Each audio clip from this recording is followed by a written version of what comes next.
السلام علیکم ورحمۃ اللہ۔ میرا جرنلزم سے کوئی تعلق نہیں ہے اور کرنٹ افیئرز وغیرہ پر میں بات نہیں کرتا کیونکہ مجھے اس کا اتنا پتہ نہیں ہے۔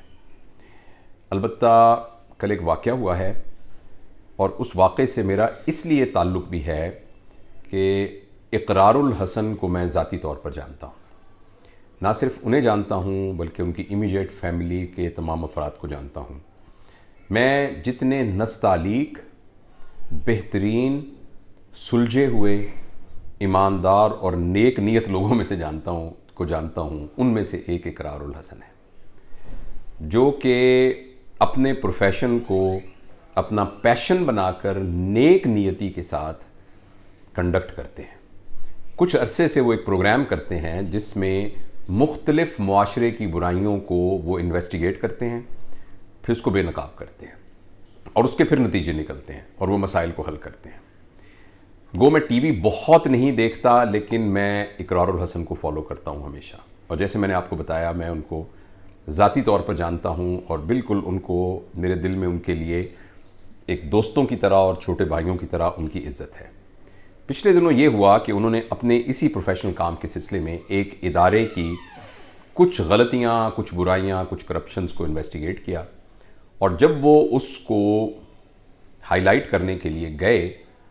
تو اس ادارے کے لوگوں نے ان کو پکڑ لیا، اس کی ٹیم کو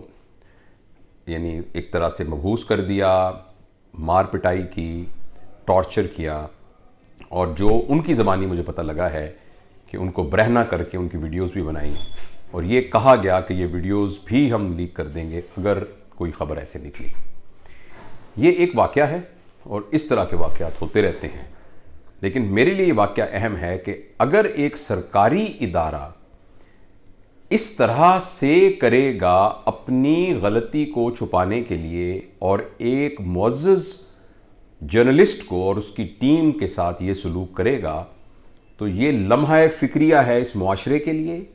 یہاں کے نظام کے لیے، یہاں کے اداروں کے لیے، یہاں کی حکومت کے لیے اور لا انفورسنگ اتھارٹیز کے لیے۔ اس میں اقرار الحسن جیسا آدمی، جو کہ بہرحال معاشرے میں ایک اہم آدمی ہے جس کے تعلقات بھی ہوں گے، جس کے ساتھ اگر یہ ہو سکتا ہے تو ایک عام آدمی بیچارہ، اس کی جان، مال، عزت کیسے محفوظ رہ سکتی ہے۔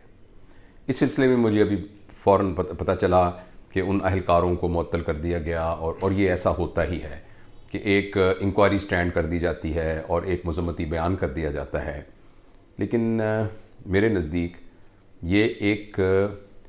یارڈ سٹک ہے جس کے ذریعے ہم معاشرے کی برائیوں کو ماپ سکتے ہیں۔ جہاں میں اقرار الحسن کے لیے پریشان ہوں، اس کے لیے دعا کر رہا ہوں اللہ اس کو صحت یاب رکھے، اور کیونکہ اللہ پاک نے اس سے بہت کام لینے ہیں، وہاں میں بہت بھرپور طریقے سے اس بات کی خواہش رکھتا ہوں اور میں یہ درخواست کرتا ہوں کہ ان معاملات کو ٹپ آف آئس برگ سمجھا جائے، کیونکہ قومیں اس طریقے سے آگے نہیں پنپتیں جب ادارے جو ہیں وہ اپنے ان معاملات کو اس طریقے سے کور کرنے کی کوشش کرتے ہیں۔ تو اس سلسلے میں میرا دل چاہتا تھا کہ میں ضرور یہ بات اس کا اظہار کروں کہ مجھے کتنا دکھ ہوا ہے اور کتنی میری خواہش ہے کہ اس طرح کے معاملات کا سد باب کیا جائے۔